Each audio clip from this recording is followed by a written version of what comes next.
Hello and welcome back to Avatar the podcast. Hello there.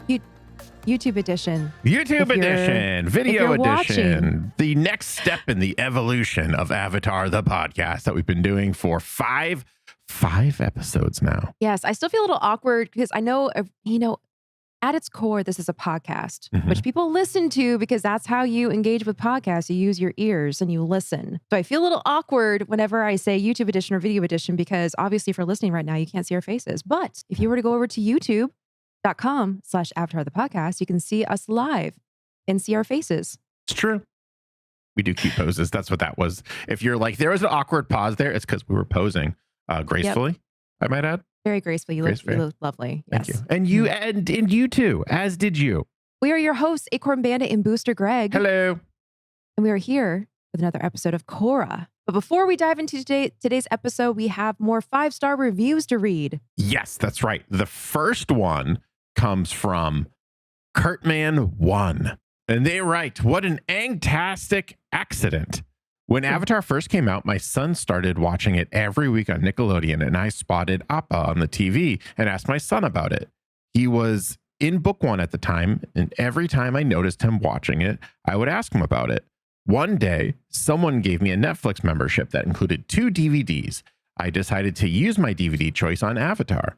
I got the first 2 DVDs, and when I finished the first, I ordered the third and kept on going until I saw it all. I remember having to do that. Do you remember? I do like, too. all right, so if I'm on this one now and I get through to this point, I could then, the first one, I can just send that over, and then the third one will be there. And if I keep up this juggling act, I won't have any delays. Like a conveyor belt of sushi. Yes. Yeah. And it was like you had to get it exact science and hope that no one else was watching it because they were doing the same exact thing as you are. Yep. Anyways, they continue to write, I was completely hooked. I bought all of them. I have watched the entire series 2 or 3 times a year ever since, at least 13 years now. Talking to one of my students, I teach math. I mentioned that I wish they would continue making episodes. That's when I heard about Korra. I immediately bought all of the episodes available and eventually bought them all, as assuming as they were released. Recently, I accidentally came across the comics and the books on Amazon. Since I knew Avatar Yang Chen came prior to Kyoshi, I bought that book, not realizing it was only part 1. So I went to the 2 Kyoshi books, which are wonderful, looking to see if possibly the second Yang Chen book might be out on Audible. I accidentally came across Avatar, the podcast. I was wondering where we came in on this one. Not to be like, little, you know what I mean? But like, I was like, this is a very long story. And also I feel like a lot of people go through this as well. But anyways, they continued to write. I started listening right away. Between all of the information you guys give, the retelling of each episode, and the punniest puns I've ever heard other than my wife and myself, I quickly fell in love with your podcast. I have binge listened to you guys ever since. Also my first podcast. I was sad when I would run out of episodes only to learn that you guys are still making them. And then there's like a billion cat smiley emojis. Also known as 5 cat emojis. That was 5 billion. That's a lot. That's a lot though. Thanks for keeping it going. I hope you never stop. And then another billion, or as Acorn likes to say, 5 cat emojis. Curtis Connors. In parentheses, I appreciate this one. Not the lizard guy from Spider-Man, just a cool math instructor. Just a cool math instructor. I love it. Oh my gosh. Thank you that was like a long story with twists and turns every way. Thank you so much for the review, Curtis. Thank you. And I love how the story goes along the same route that a lot of other people have. They found Avatar, they watched Avatar multiple times, they hear about the podcast, they find the comics. There's always just like, almost like everyone's following Avatar breadcrumbs, Yeah. And eventually it leads to our podcast. Yeah. I like that Curtis is in a very specific point in his life where he can just kind of like pick and choose where he goes next in the Avatar universe. He can just be like, oh, I feel like going here because, chronologically it happens first. And, but like, okay, now I can go here. It's like, it must be really nice. It's really cool. Our next review comes from the OG Cabbage Merchant. We've heard a review from OG Cabbage Merchant before, by the way. I thought that name sounded familiar. Yes, and usually we don't include if there's rewrites as much, but there's a really cool entry at the bottom of this review that I thought was worth talking about again. The OG Cabbage Merchant writes, to the amazing Acorn and gracious Greg. I like that alliteration. Hi, Acorn and Greg. Thank you guys so much for making a top tier podcast. I'm currently watching Legend of Korra with my family, and I can't wait till you guys review it. I'm on season 3, and it's so good. And I am loving the comics. My top 5 favorite characters are as follows. Number 5 is Toph. Number 4 is Katara. Number 3 is Zuko. Number 2 is Iroh. And my number 1, drum roll for the amazing, Toph-tastic, Katara-rific, the one and only Sokka. Good choice. With about 1 billion exclamation points. Or 5. It's definitely more than 5 this It's time. definitely more than Good 5. try, Greg. Good try. Love you guys so much. More exclamation points and a bunch of heart emojis. Hello, fellow Avatar fans. And I'm guessing at this point, this is the previous review, right? That first part was the previous review. This middle part, I don't remember, but then there's more edits to come. I see. Yes. I see. Okay. Yes. So we're adding layers of review here. Yes. Hello, fellow Avatar fans. I thought I would edit this because you guys are going on a break, and I wanted to let you know how awesome it has been reading through the comics with you guys. I've read them before, but you got me back into them. You are both amazing, and I hope you enjoy your break. I'm sure I'm speaking for everyone when I say you guys deserve this break. Much love. It was a very good break. It was a good break, and it went by so fast. It like you did. said when we first came back. I don't know where the time went. I don't either. It went out the window, apparently. Okay, now this is probably the part you're talking about because they Here continue to write. Here comes. Yes. Another edits. This is a poem that I wrote about this podcast because I love it so much. P.S. My mom had to help me. I'm not great at punctuation. Anyways, here we go. Avatar, the podcast.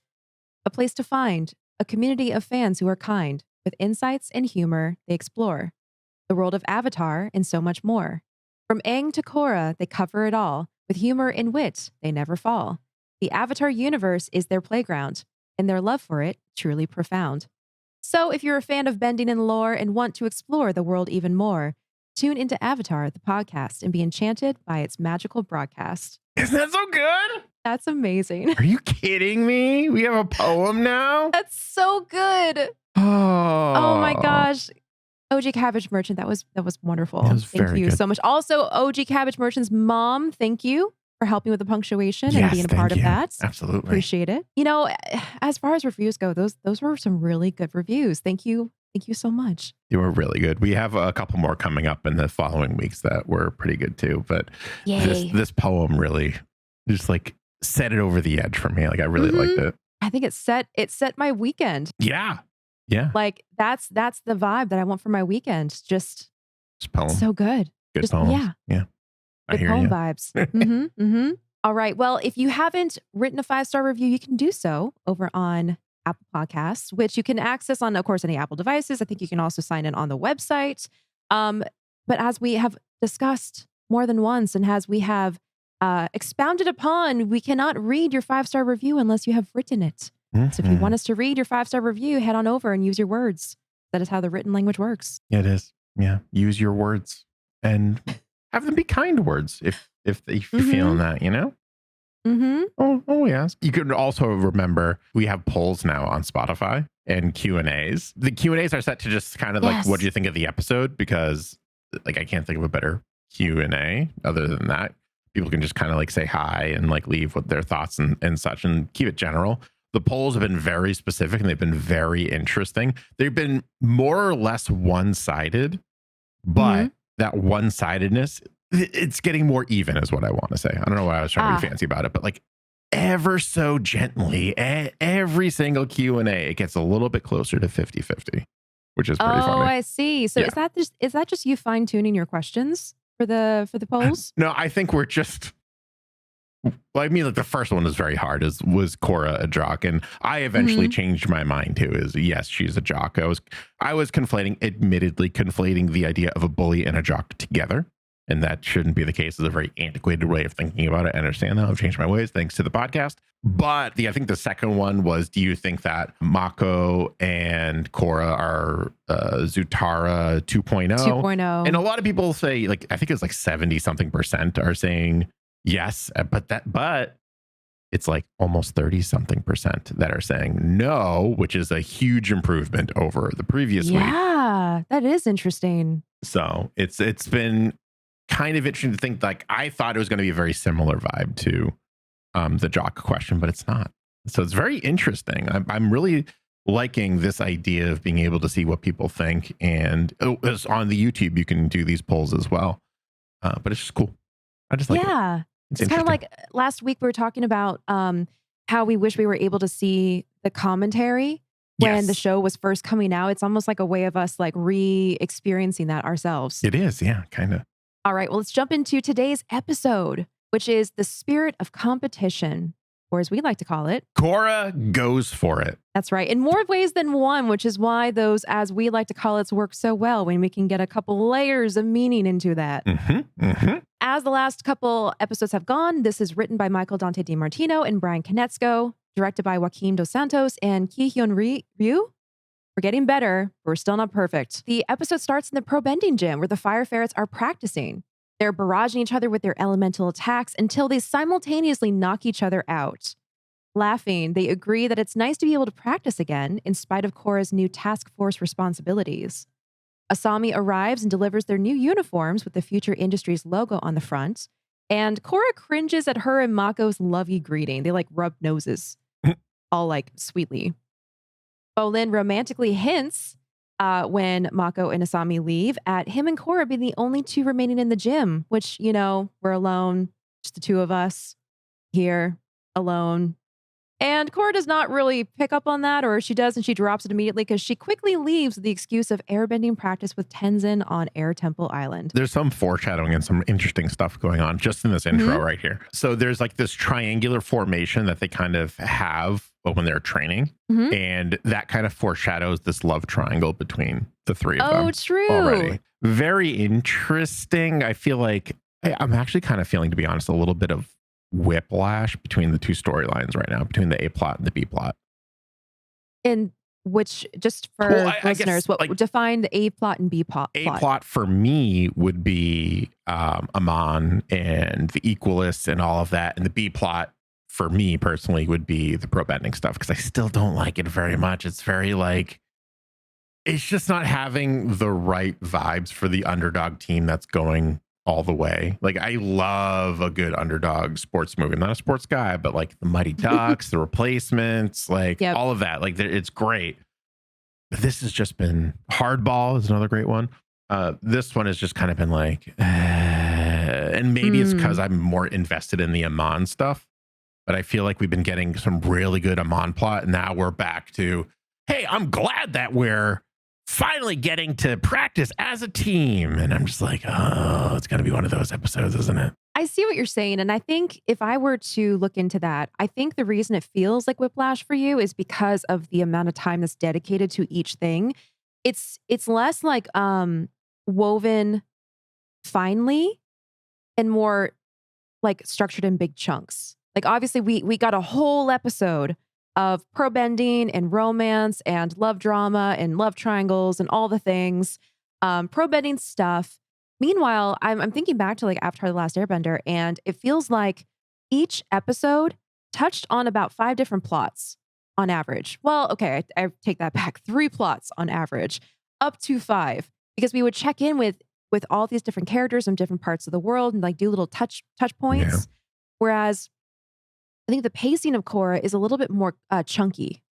Yeah. Because we're focusing so much on two main plots and we're dedicating the time to them and we're not hopping back and forth as much. Yeah. I also think at least I'm more used to the structure of Avatar: The Last Airbender, where it was A plot, B plot per episode, not necessarily per season. And this is a little more compact because of the lack of episodes. And Break even said in the commentary for this particular episode that they didn't do a lot of the quote unquote fillery stuff because they just didn't have time. And the fillery stuff is what people enjoyed most about the first series. It's that character Hmm. building. It's the stuff that, while it doesn't contribute to the overall plot, it contributes to the character development, except for the Great Divide. Yeah. Like Toph, for instance. Yeah. The whole arc of meeting Toph. I mean, they went to the swamp, they had the vision, they went to the Earth Kingdom, heard about the pro bending tournament, heard about Toph's family, met Toph's family. Like it was just a lot. It was a lot of like side story Yeah. for us to get Toph part of the gang. So I think that's a really good point. Whenever it starts off with this and I feel like it's going to be a pro bending episode, I'm just like, granted, we're only 5 episodes in, but I'm like, fine, let's hope that something interesting happens, I guess. Because like last episode was super like PTSD heavy, and it was really like in exploring Korra as a person, and it was really interesting. And now we're just like, well, Bolin likes Korra, Korra likes Mako, Mako likes Korra, but is really with Asami. And it's just kind of like, oh, fine. Yep. Little soap opera-y. Yeah. Yeah, I hear you.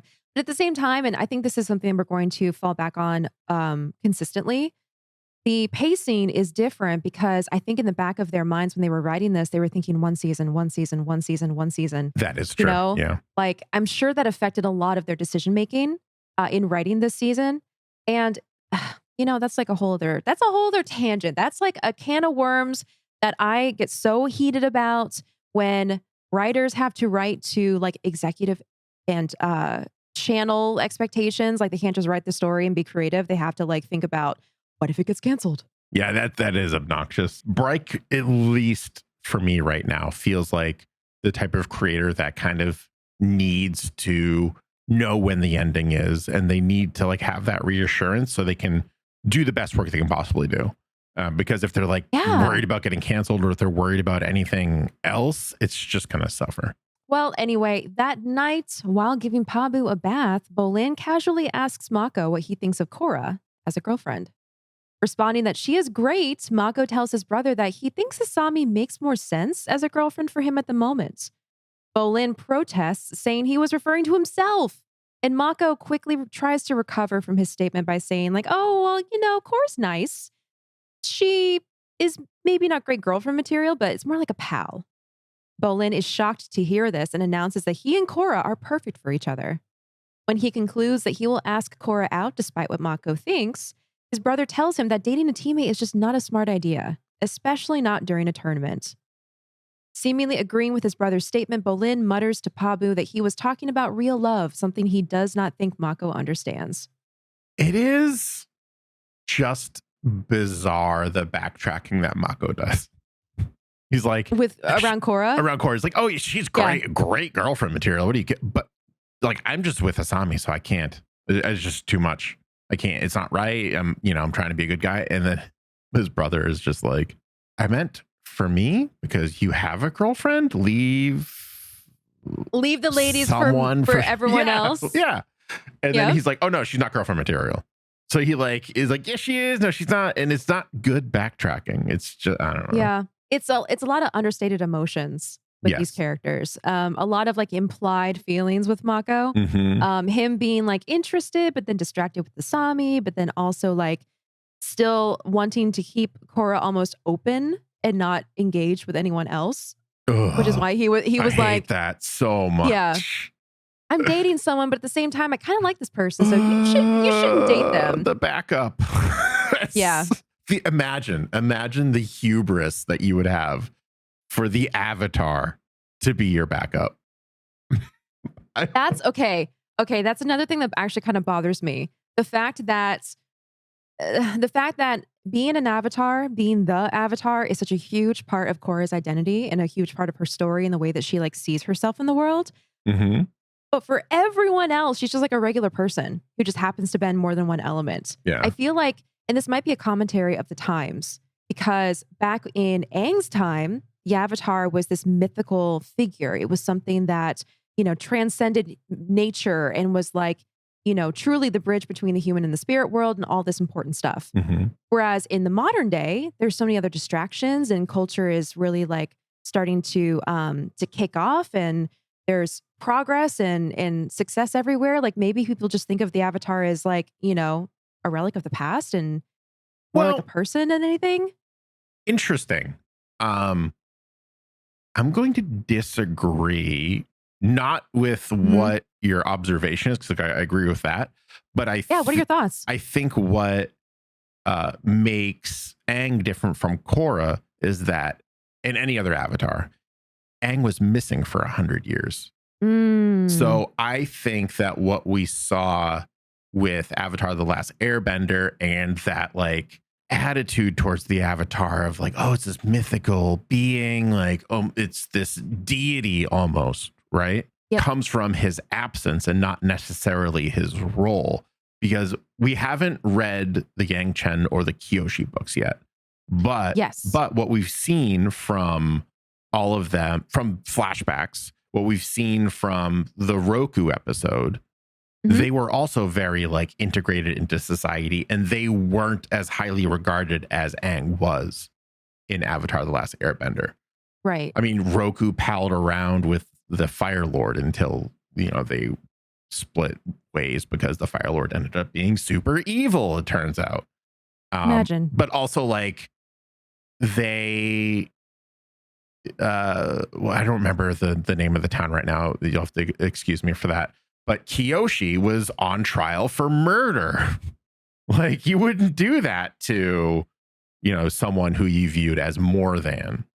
So I think that we're getting back into the fold of like, yeah, the Avatar is this almost religious figure, for lack of a better term, but it's kind of old news now. And granted, as well, with technology forming and all of that, there's more exciting things kind of going on. But I think that we saw the exception in the first series, and the norm is kind of what's going on with Korra. That's a really good point. I didn't consider the whole being away for 100 years, but I think that does play a really large part in Aang being the Avatar, because everyone's like, oh, the Avatar, we haven't seen this around in, 2 generations or whatever, 2 or 3, depending on, lifespans. Yeah. But yeah, like that's actually a really good point. And so I think that's also maybe a bit jarring for me in watching the show, because if we are back to the normal way that people interact with the Avatar's existence, it's strange to be here after seeing the Aang saga. Yeah. But it logically makes sense. But as a viewer, we've been talking about this whole like subconscious thing. Like they're keeping with the different bending styles being based on martial arts and all of these things that are based on like real world concepts that we see, recognize, and then remember when they use it again. I feel like it's one of those subconscious things where it doesn't feel familiar. That part doesn't feel familiar, and so it's a little bit jarring in my brain. But there's a logical reason for it. Meanwhile, at Air Temple Island, Jinora asks Korra about the tall, dreamy firebender boy, as they have been spending a lot of time together lately. Trying to act casual, Korra brushes the question aside, claiming that she's not interested in Mako at all. Besides, he's dating the prissy, beautiful, elegant, rich girl. But after a moment, she makes a face that reveals she does actually care, and then asks the girls what she should do next if, hypothetically, she did care about Mako. Jinora references a saga she recently read, telling Korra she should do what the heroine did: burn down an entire country and then leap into a volcano, which, according to Jinora, is so romantic. I've said it before, I'm going to say it again. Jinora's my favorite kid. Yeah, I like I Jinora love a her. lot. I love her. Bookworm, quirky. Mhm. It's just so fun. I love the fact that she was reading, and this is so cool too, because I'm pretty sure this is a reference to like classic Asian Chinese sagas, because this is such a classic like uh folklore or mythology kind of story. And I love the fact that this little girl is reading this saga with these like borderline melodramatic romance stories, and she's like, so romantic. She also reminds me very much of almost like she could be Aang and Katara's daughter. Like, she's like that perfect Yes. mix of the two. Like, Milo is very much the chaos nature of Aang incarnate, but Jinora seems to be man. like a good mix. And I wonder if Breck really wanted to explore Aang and Katara's kids more than they got to because of the time jump. So they're kind of making up for it here, because we don't really know much about Pema other than what Yeah. we're about to find out in a couple seconds. But like, she's been a little bland on the character front so far. She's shot Tenzin some dirty looks. We've gotten like a taste of personality from her, but nothing like we've gotten from Tenzin himself or even Lin. We got more personality out of Lin in 5 minutes than we did out of Pema, who I think we've gotten more screen time out of so far. Yeah, which is why I was really happy about this scene because we got to learn more about her background. And it kind of like, in a strange way, reminded me of Ursa's backstory. Just how like, yeah, the concept of this like really dramatic love story in one of the older characters' past, you just would never know until they revealed it. Yeah. Yeah. Well, before we get to Pema, we have to talk about Iki, because Iki also has some advice for Korra. Iki announces the best way to win a boy's heart is to brew a love potion of rainbows and sunsets that makes true lovers sprout wings and fly to a magical castle in the sky where they can get married and eat clouds with spoons and use stars as ice cubes in their moonlight punch forever and ever and ever. When Korra responds that the volcano is starting to make more sense now, the group is startled by Pema's laughter. Yeah. I also love Iki. To actually play into what you were talking about the kids' personalities, I do think that was probably part of what they were trying to do because these are Aang's grandkids. Yeah. So they are part of his family and his family line. And so I bet they were like playing with the concept of the personalities. And I love the difference between them. It seems so far, the younger they are, the more chaotic they are. So if like, I feel like and that's not like an age thing. I think it's just like the chaos gene is just getting more and more dominant with each kid that Tenzin has. Oh no. That means Emma's going to give birth to like a pure tornado. A literal tornado. A literal, because Katara said it was going to be an airbender, another airbender. Yeah. Oh no, poor Pema. Embarrassed, Korra asks how long Pema has been standing there, to which the woman replies, long enough. Pema then tells them about her own relationship experience, telling the story of how she was in love with Tenzin while he was in a relationship with another woman. She goes on to say that it was unbearable to see her soulmate spending his life with the wrong woman, so she confessed her love to him, and the rest, of course, is history. Korra considers her words with a thoughtful expression.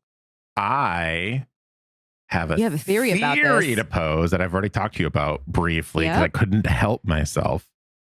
Let's hear it. Pema tells a story about how she basically stole Tenzin from another woman. Mm-hmm. Do you think it's possible that other woman is none other than Lin Beifong? Yes. Yes. Me too. Yes. Absolutely. Me as well. Yes. Because when we first saw Tenzin and Lin together, both of us were like, yeah. The tension. Is that? Yeah, there was a vibe going on there. And so, yeah. Mm-hmm. Palpable, the tension between those two. Yep. It's interesting that Pema uses the term soulmate as well. Yeah. Yeah. And I would love to be naive enough to think that Tenzin thinks the same, but I can't say that for certain because I really think that Lin is his soulmate. I really do. Oh boy, we just moved into shipping territory. We moved into shipping dangerous territory. Dangerous waters we're in right now. Very dangerous waters. I'm inclined to agree with you. So far anyway. Granted, we've not seen all of it yet. Everyone remember, but it just fits. And I'm still chewing on it personally to see if it's just because they're the children of the original gang and some parts of me just really wants them to stay like that generation to kind of like continue. Yeah, like insular. Yeah, but I'm still chewing on it. I don't know what are your thoughts on that? I think I agree. Yeah. I think I see it too. I completely believe that Pema believes that Tenzin is her soulmate, and I would believe that Tenzin is her soulmate, but maybe, just maybe, because we're looking at triangles here in this show. Yeah. Maybe Lin is also Tenzin's soulmate, and we're just looking at another triangle. I don't know. It's all very confusing. It's giving me a headache, but it's making me excited to watch the rest of the show. I know, me too. That as well. But like, it makes me sad for Lin. I know. I know. Bolin. I really hope we find out what her family, her parentage situation is, because while Toph is an amazing, you know, single mother figure for us to know about, I also want to know where. And also, Lynn is a freaking carbon copy of Toph. It's true. She's a clone of Toph, practically. I want to see who her dad is and what kind of aspects and characteristics she got from her dad. So hopefully we'll find that out later. Hopefully. I'm not holding my breath, though. Yeah, probably not. Yeah. Well, getting back to the story and away from shipping territory. For now. It's finally the day of the tournament, and the Fire Ferrets face off against the Red Sands Rabaroos in the opening match. The Fire Ferrets managed to defeat their opponents with ease, syncing perfectly with each other and displaying a lot of improvement since the first time they fought. After the match, Mako comments that they were really connecting out there, and Korra takes the opportunity to address her feelings for Mako. She casually agrees, but that she feels that the two of them have been connecting, outside of the ring, and maybe that's where they should spend more time together. Mako doesn't take the hint, forcing Korra to blurt out her feelings, exclaiming that she really likes him and feels like they were meant for each other. Mako admits that he doesn't feel the same way, and he's with Asami anyway. Embarrassed, Korra tells him to forget she said anything. And of course, Asami arrives and congratulates the team on their amazing victory, and she gives Mako a kiss on the cheek, making Korra even more uncomfortable. Bolin moves in to ask Korra out on a date, which she initially declines, saying she doesn't feel very date-worthy. She's very bummed out about Mako right now. Mm-hmm. But Bolin instantly challenges this, telling her she's the smartest, funniest, toughest, buffest, talentedest, incrediblest girl in the world. Flattered, Korra accepts his offer, admitting that she could use some fun. The two leave on their date, leaving Mako to watch after them with a bothered frown. If you look at the animation for Mako isn't like super detailed in this scene, but Reich said on the commentary they were trying to do something that it just came across it was too subtle. He is conflicted between Korra and Asami, and he genuinely does like Korra and Asami, and he gives this look while he's still staring into his locker. It looks like a blank stare to me, but after hearing the commentary, I can kind of see it. He kind of I don't know how to put it, but his expression changes slightly, and then he kind of rejects Korra. Like he kind of knows it's coming, and he's conflicted, and it changes a little bit, and then he does what he thinks is the right thing to do. Okay. Because he's also in a very difficult spot too. He genuinely likes Asami, but also Asami's dad is footing the bill right now. Yeah, so it puts him in a really weird spot where he kind of has to keep dating the boss's daughter. Yeah. Because Otherwise, if who knows? He breaks the boss's daughter heart. Yeah. The boss pulls out his support financially, and then they're all, up a creek. Yeah. So it's he is in a tough spot. It doesn't justify his actions, especially his mentality, especially that the Avatar is my backup girl, because you should not have a backup girl. That's incredibly terrible. I was going to say in my opinion, but no, objectively, that's terrible. He's navigating tough waters, and he's still a kid. He's still a teenager. Yeah, he's 17 or something. 17, 18. Still very much like a kid. that. Yeah. Well, he watches them leave, is very conflicted about it. But we're going to switch over to Korra and Bolin's date, because they actually have a really fun time. They go to Naruk's seaweed noodle. Oh my God, this word. Naruk's seaweed noodlery. Say that 6 times fast. No, I'll leave that to you. Or any brave listener. Anyone, Naruk's seafood noodlery, where they enjoy an authentic Water Tribe noodle dinner. Something Korra admits she's been missing. Also, I'm going to pause right there and just talk about, I love this parallel between Korra's world and our world, where when cities are built up, when you have places that really explode and you have a bunch of people move in, inevitably you are going to have multiple cultures represented. And it's so cool to me to go from the world of Avatar, The Last Airbender, where Katara and Sokka are having a moment about this authentic sea prune stew or something. And Aang's like, "Bleh." To present day, where Bolin is not Water Tribe, but he genuinely loves the Water Tribe grub. because he just has been exposed to it. Like back in the day, people who have never had Indian before maybe thought that it was really strange sounding. And now, like, normal people who are not from that culture love Indian and all the other cuisines. Yeah. Bolin uses this fact that they both adore Water Tribe food as another reason they would be so great together as a couple.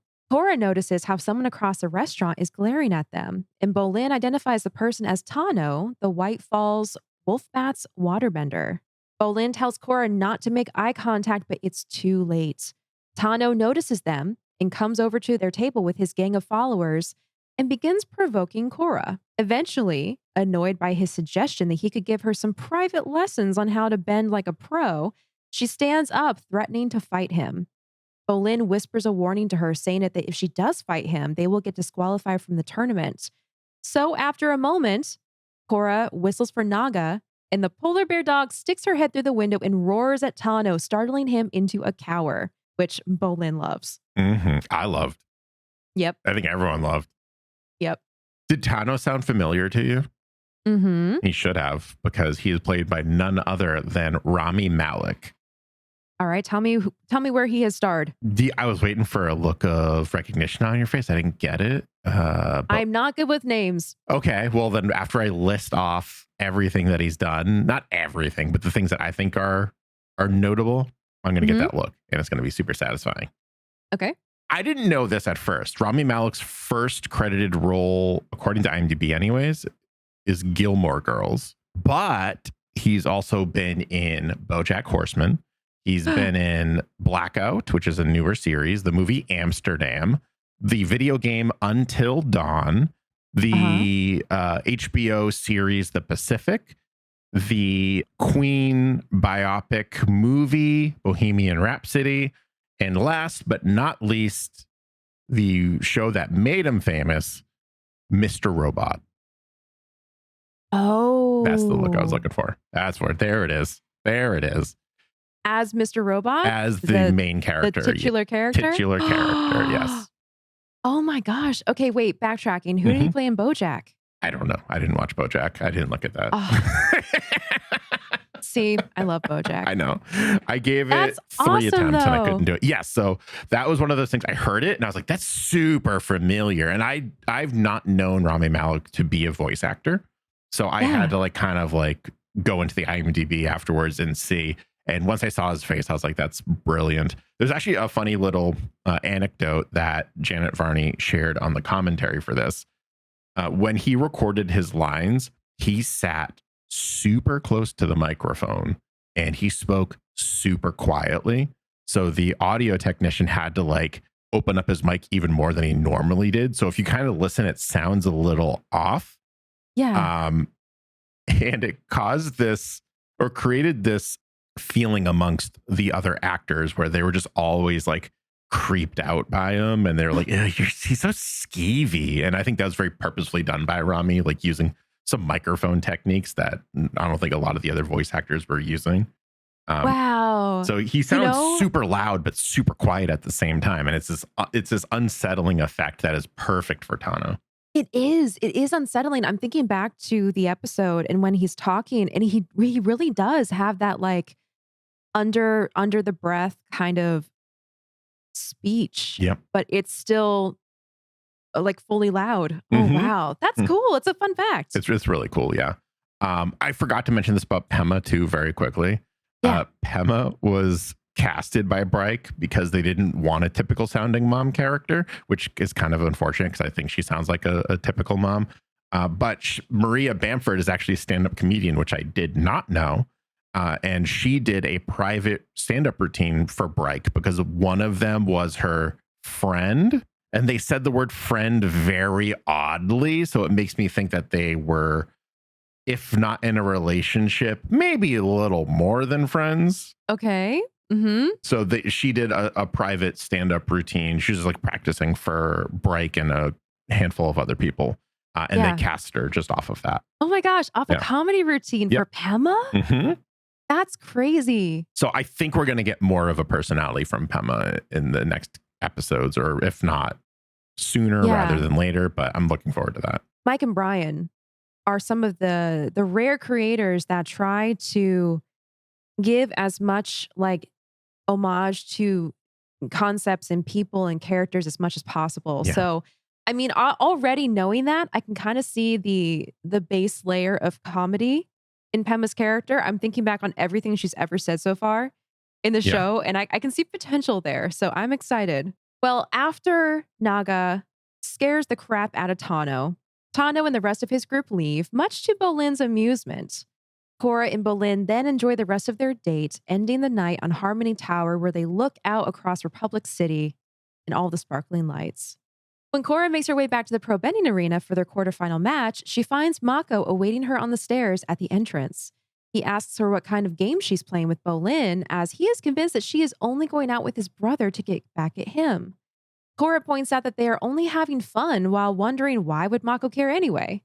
Mako says he is only watching out for his little brother and doesn't want to get his feelings hurt by Korra. Korra claims Mako is jealous and challenges him about his feelings for her, trying to get him to admit what they really are. Their argument dissolves into them shouting at each other before they each storm into the arena. This is a terrible way to start the night when you are about to go into a pro bending match. Hey, Mako. I don't know if it's at that part yet, but I'm freaking sorry. I love that part. I love it so much. Sure enough, their argument does affect their next match against the Porcupines. Mhm. All semblance of connection and synergy ruined, and they quickly lose the first round. Not knowing about the argument, Bolin encourages them to get their heads in the game, and the team narrowly wins the second round. After the third round ends in a tie, Bolin takes the tiebreaker himself, noticing how distracted Mako still seems to be. In a quick but fierce match, he successfully defeats Chang, the Porcupine's earthbender, winning the match for the Fire Ferrets and securing a place for them in the semifinal. Korra and Mako talk after the match on the docks outside the pro bending arena. They bicker for a bit until Mako tells her he thinks she is pretty amazing, to which Korra asks him directly, "Do you like me?" Mako surprisingly is honest, saying he does, but he also likes Asami and he calls the whole situation complicated. This is enough for Korra. She launches herself at Mako and kisses him passionately.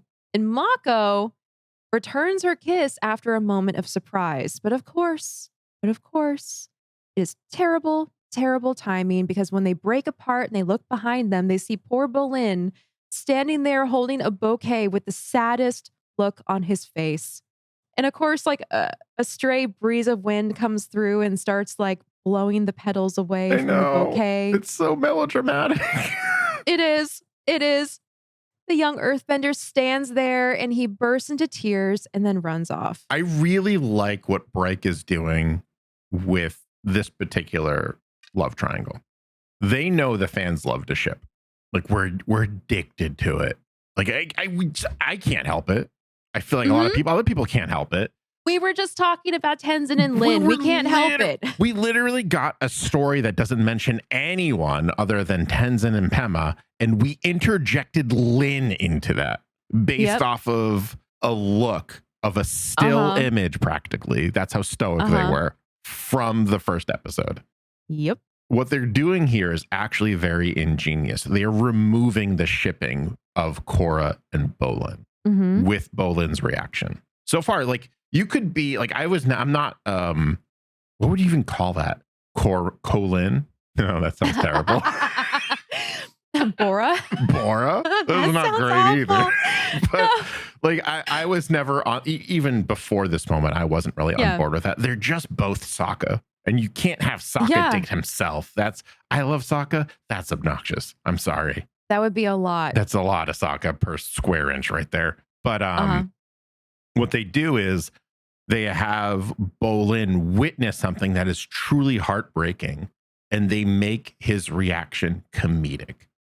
Right. And that, for me anyways, and this might not signal this way for other people, but for me, it shows like, okay, this is a crush. It's not a serious relationship thing.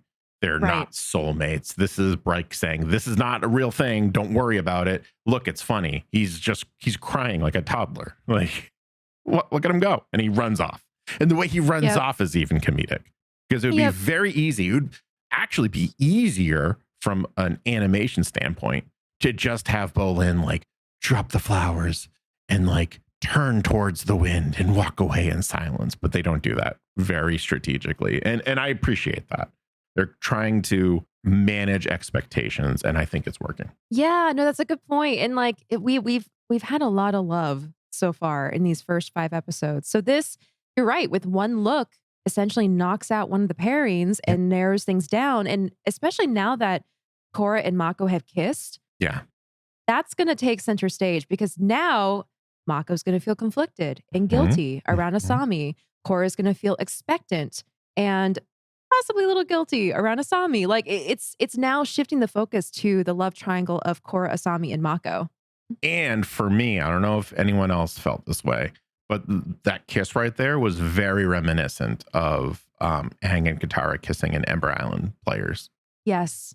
By eliminating a pairing, they're doubling down on this pairing by saying like, hey, look, they're kissing like Aang and Katara kissed back in the series you all love. And also, look, this temptation here is not serious. Look at that. So now we only really have one triangle to worry about as opposed to 2 or more. Yep. And I don't want to say it's a spoiler, but like, I'm not going to say it. We're going to move on. We're going to move on. I'm not going to say it just in case anyone hasn't finished it or because I know we haven't finished it, but like hasn't been bombarded with, in a good way, with what happens to Korra eventually with a love life that never happened for stupid reasons.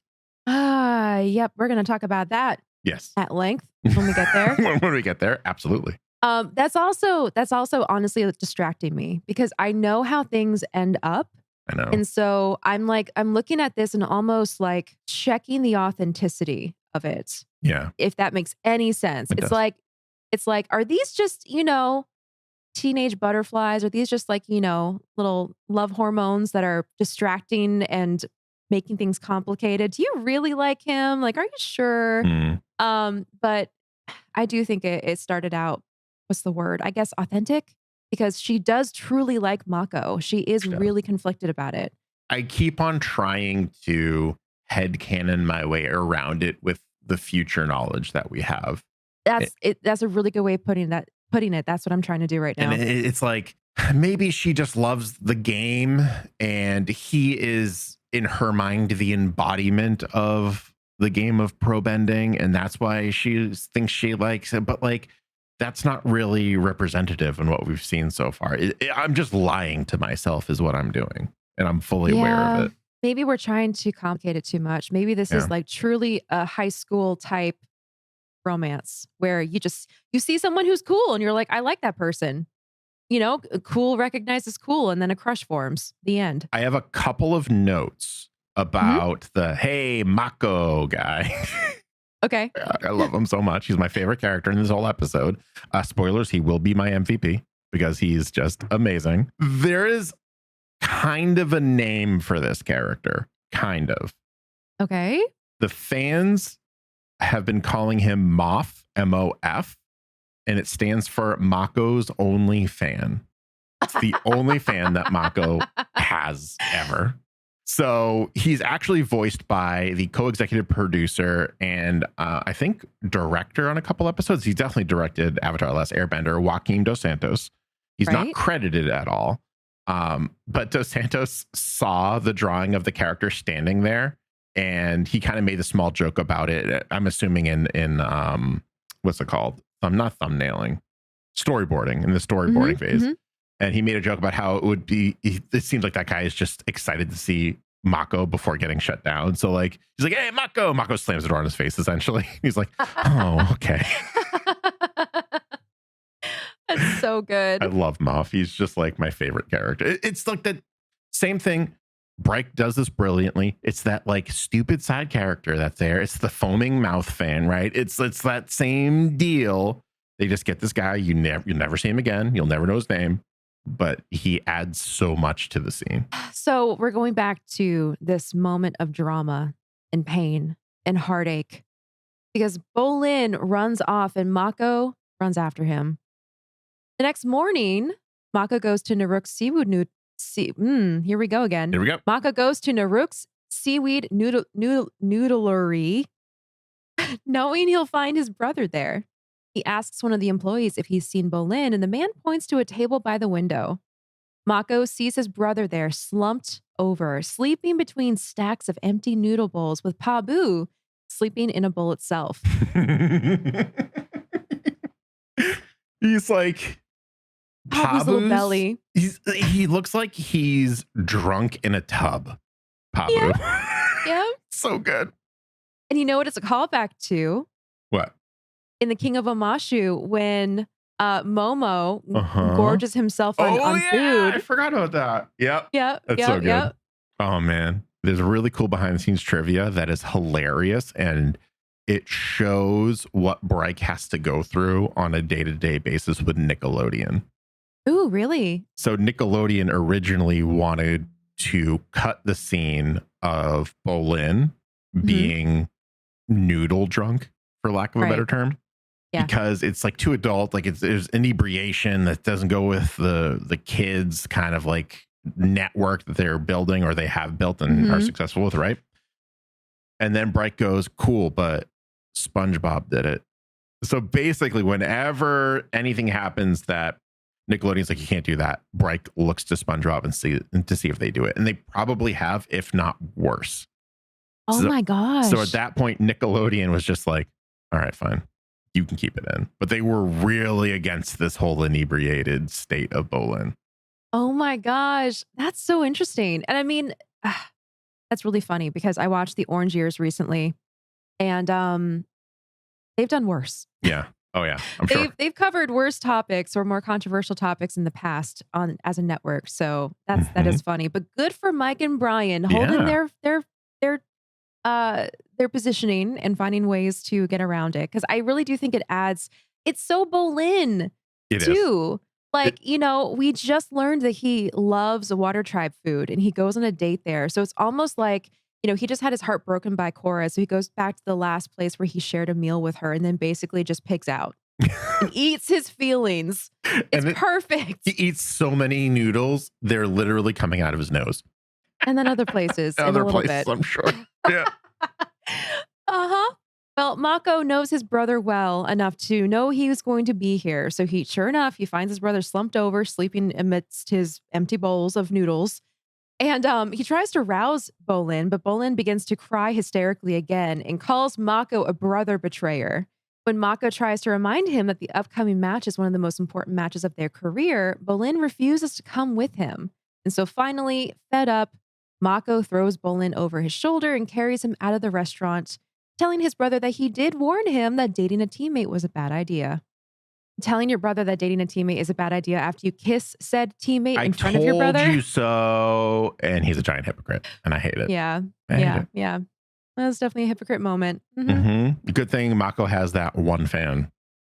Yeah. He's not making any in this episode. I'll tell you that much. Later that night, Korra finds the two brothers already dressed for the match in the locker room. So Bolin is hunched over in sadness and Mako is completely ignoring her. The fire ferrets take to the bending platform and go up against the Bowling buzzard wasps. But their synergy is still broken and the fire ferrets are quickly pushed back to the third zone. They narrowly manage to avoid a total knockout due to the time running out. After losing the second round, Mako and Bolin give up hope. Korra tries to encourage them, but the brothers are quickly knocked back a zone in the next round, and Bolin takes an earth coin to the shoulder, resulting in an injury. He and Mako are then knocked out of the ring, leaving Korra to face the entire enemy team by herself. And this is where they don't outright reference the fact that she's doing airbending movements, but I think it's implied that all of the training that she's been doing on Air Temple Island in conjunction with her bending training has made her just incredibly lithe. And she's so quick on her feet. She's dodging every single attack. She's going up against 3 players and actually somehow managing to not get hit by anything. So I think I like that concept where we've seen her when the very first day that she started learning pro bending, when she was doing that little lesson in the gym to now. Yeah. Huge visual difference. Oh, for sure. Yeah. And I like that they went through the whole rigmarole of showing us how she learns, at least circle walking, how she's learning airbending, because what they've done is they've reinforced that in our minds, in our eyes, so we can pick it up when she's doing it. Yeah. which is really cool. Yeah. And like, did you ever have this thought of where airbending would fit into pro bending? Like, I feel it's weird. Like, they just, like, I know right now the only airbenders right now are basically Tenzin and his family, but like at some point they're gonna have to adapt that sport to include the fourth element. I never did think of that. It does, all I can think about is like, so like Korra can only waterbend, but like at some point I feel like at least Milo, if not Iki as well, is going to want to partake in this sport in like 10 years. Wait. Yeah. I need fan art of Milo grown up as a teenager in a pro bending uniform. He would 1000% be a pro bender. Absolutely. He would like would love it. So like, I don't know if this is something that Break has thought about, or if they're just like airbending is kind of like more holy than the other three elements, so they don't partake in these festivities. But I can't see that. Like, at least with Milo, like I just see him wanted to compete in like 10 to 15 years or whatever. Well, at the same time, we know that the Air Nomads had a festival of games. Yeah, that's true. That's true. So of course they would participate. Yeah. I would say arguably that maybe they were the first pro benders. They invented airball. Mm-hmm. So yeah. There we go. To answer your question though, I think they would have to either create a different sport adjacent to pro bending that included airbending, or they'd have to rehaul the entire thing, maybe do more of like I don't know why the first thought I have is like a square arena, kind of like a tennis court or like a football arena or something. Yeah. So you have a whole, or volleyball, for instance, actually. Mm-hmm. Like volleyball, you have a rectangular field, and then you have basically your 4 players on either side just moving around as they need to. Okay, hold on. Yes, but also, what if they just added like the airball pegs around the entire existing pro bending? So that means A, there's like another layer of not getting knocked out when you should be knocked out. But B, maybe only the airbenders can navigate on that. Maybe a break. Ideas. Okay. Now we're going in. Now we're going into Quidditch territory, and I love it. Thinking of. I don't even like Harry Potter, and I was thinking about that. Yep. No, that would be amazing, because then you have like an updated version of pro bending where you have the airball posts all the way around, and it's almost like the beaters from Quidditch. They're the ones who interfere with the gameplay with their sneak attacks. Yes, and so what you could do with that, right, is the airbenders can either focus on trying to negate the other airbender, or focus on trying to mess up the other team. Yes, they can either interfere with the other airbender. Mm-hmm. They can negate the attacks on their own teammates, or they can offensively attack the other team. Yes, there are 3 options there. Nothing but ideas over here. Regular. I'm losing my mind. This is so good. I really hope they do that. I hope so too. Jeez.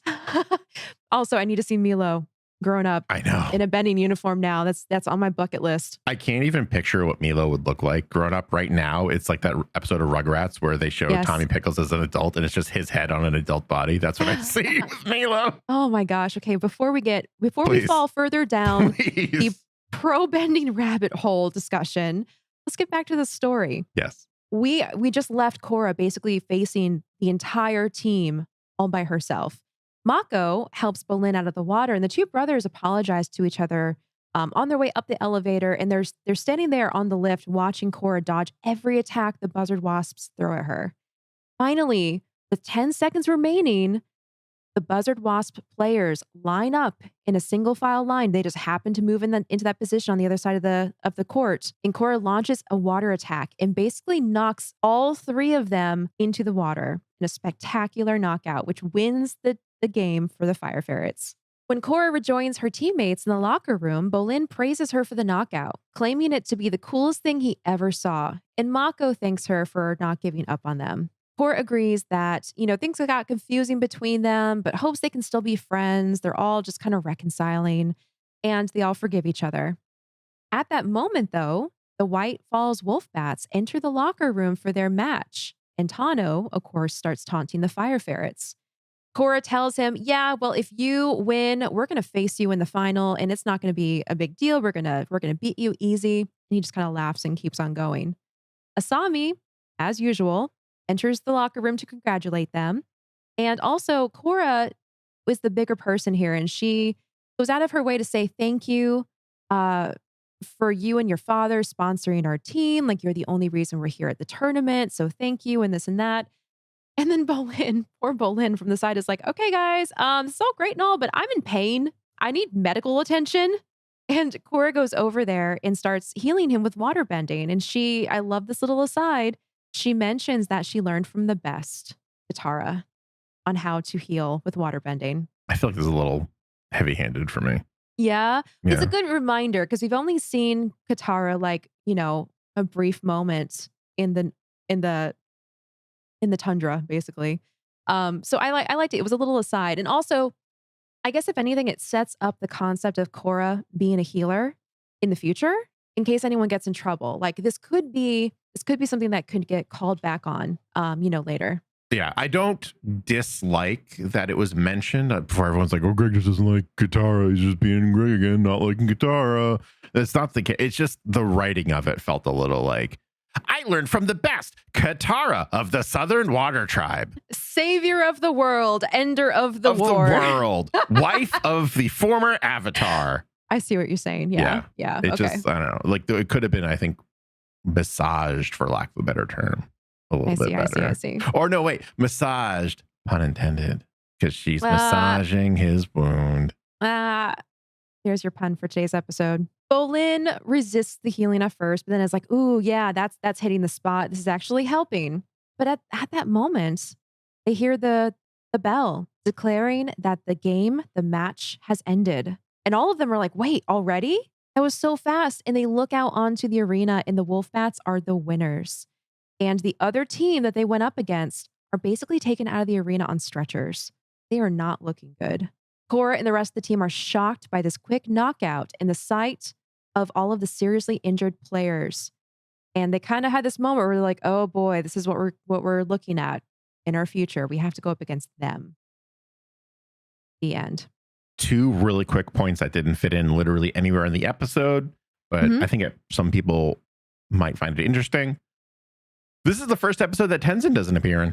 Oh my gosh, you're right. No Tenzin, unfortunately. And we still talked about him. We still talked about him quite at length. Yep. This episode also initially included some dialogue in which Asami offers Korra some skin products and remarks how she is looking forward to spending some girl time with the Avatar. Did they cut that out? Yes.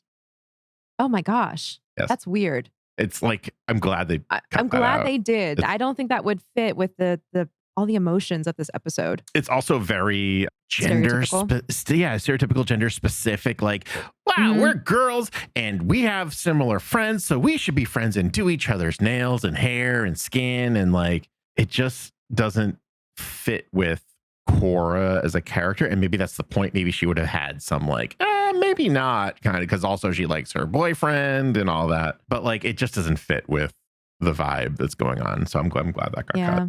That's it. Those are the last two that I have. Okay. Awesome. All right, Greg, I have to hear, who is your MVP? I already told you. It's Moff. Hey, for those who are listening. Hey, for those who are listening, immediately I put my hand up to my ear, like, let's hear it. Let's hear about Moff again. Hey, Mako. He just like was a breath of fresh air for me for this episode. I cannot. He hits me in a primal area of my sense of humor that I just can't describe or articulate accurately. Look at it from Moff's point of view. He's been standing there waiting for Mako to like stop talking to his teammate. So in his mind, he can be like, hey, my name is Moff and I'm your #1 fan. Mako, can I please have your autograph? I think you're wonderful in these ways. What comes out? Hey, Mako. And Mako doesn't want to hear anything about this. He is having the most difficult struggle of his life right now. Mm-hmm. It's just, it's wonderful. I can't even think of a serious MVP because I just love this individual so much. Yep. Well, I'll go for the serious MVP yes, then. It's got to be Bolin. Okay, why? Because Bolin won the tournament for them to get them into the semifinals. He stepped up when Korra and Mako were getting all mixed up in their feelings and all inside of their heads. And he's like, listen, guys, we got to do this. And so he stepped up and said, you know what? I'm going to do the tiebreaker. And then he won the game for them to even get them to the semifinal game. Also, the poor guy, he stepped out on a limb. He asked the avatar out on a date, had a great time, and then had his heart crushed. And yet at the same time, he's still playing the game and trying to be the best player he can be. So you know what? He gets MVP for that. It just dawned on me that Mako is the only person in this episode who's not had his heart crushed. Well, Asami hasn't gotten her heart crushed yet. I said in this episode. Uh-huh. And what about the moral of the episode? This is a tougher one for me. I have a funny one. Go for it, please. Don't date your teammates or your coworkers unless you're both incredibly emotionally mature. It just ends badly. I would say don't even do it if you are emotionally mature. I've seen it done. That's why I say I'm emotional. I've seen it done successfully. It's still kind of awkward, but there are some people who can manage it. But it's just generally not a good idea. Yeah, this just seems like a bad idea. I like that one a lot. But there's another side to this. And I think that's the moral that I'll go for. Okay. Which is sometimes you just got to take a chance. Oh, I like that. See, you have the funny MVP. I had the serious MVP. I had the funny moral of the story. You had the serious moral of the story. Yeah, it's just, I feel like that's the only other moral you can take out of this. And I guess, you know what? If you combine our two morals, it's that sometimes, no, not sometimes, all the time, there are repercussions to your actions. So think about it. There we go. 3 completely different MVPs, moral of the episodes that kind of negate each other if you think about it for too long. They contradict each other. We give mixed signals like that. That's what we do. That's what we do. Yep. And we talk about shipping that hasn't even made an appearance yet. Can't help it. It's just there, waiting for us to pick at it. Yep. Anyway, yeah. We hope you all enjoyed today's episode and our ridiculous conversation. Of course, surely next episode is going to be a little bit more serious because that's how this pacing seems to be working out. Yeah. In the meantime, though, if you were all caught up on our episodes, you've gone over to youtube.com/After the Podcast and subscribe to us there and watch our beautiful faces posing again. Hello. That's not a pose. I don't know what I'm doing. Just lifted your hand. Hello. Hi. High five. I didn't even do it the right way. Your hand. I did it with my palm facing. What is this? You can catch more of this nonsense over on Twitch, where you can find Booster Greg where? At twitch.tv/Booster Greg on Monday and Friday evenings. Don't worry about Wednesday evenings. Nothing ever happens on Wednesdays. And we'd love to have you. We've had so many people coming through, not just on my stream, but also on Acorn's stream, which is where? Twitch.tv/Acorn Bandit. That's right. And it's whenever she feels like it. Where I have no schedule. No schedule. I just go live. So chaos. It's wonderful. Yep. It is. It is wonderful chaos. I mostly role playing. I'm also kind of almost working through Red Dead 2, Red Dead Redemption 2, which I think I might be playing that today. Ooh. Yeah. So anyway, you can find me over there where basically, if you don't know, I role play in a Red Dead based server. So I have a character who's a nice little writer and we go and have conversations and we have a fun time. If anyone doesn't know what Red Dead Redemption is, it's Western, the video game.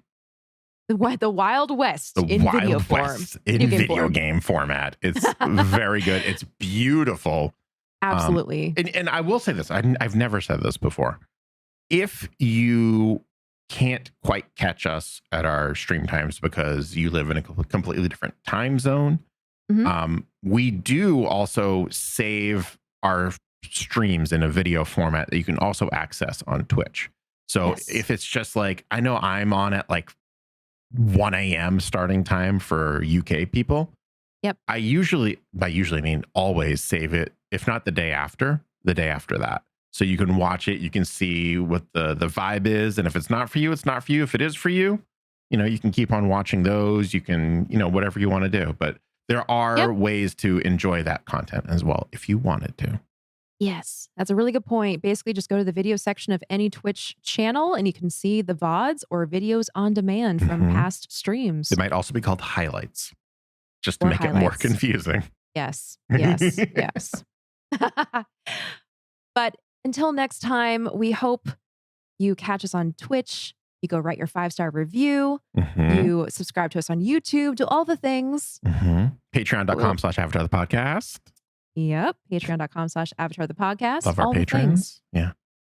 And thank you for everyone who has stopped by to say hello to us on Twitch. Thank you for all the 5-star reviews so far. We really appreciate it. It's, as we said before, it's just Greg and I sitting in our houses in a vacuum. So without your interaction, it really wouldn't feel like we're doing this for anyone other than ourselves. So we always appreciate you reaching out and letting us know. I'll say this. I'll make a bold statement before we do our non-syncing Avatar the Podcast outro. I don't know if we would still be doing this if it wasn't for all of the support. I feel like we probably would have ended after the main series if we even made it that far. Yeah, I agree. That's how much that matters. That is not a bold statement. That is an accurate statement. Yes. Yeah. You guys. Yeah, you right there. Sitting there. You. Looking quite handsome and or beautiful. Yes. It's you. It's because of you that we're still here doing this. So thank you. Thank you. All right. That's it for today, everyone. We will see you next time on Avatar the podcast. Did you like how I waited for you to? Greg! Bye. Avatar, the podcast, is a proud part of the Geek Generation Network. Remember to check out all of our podcasts at thegeekgeneration.com.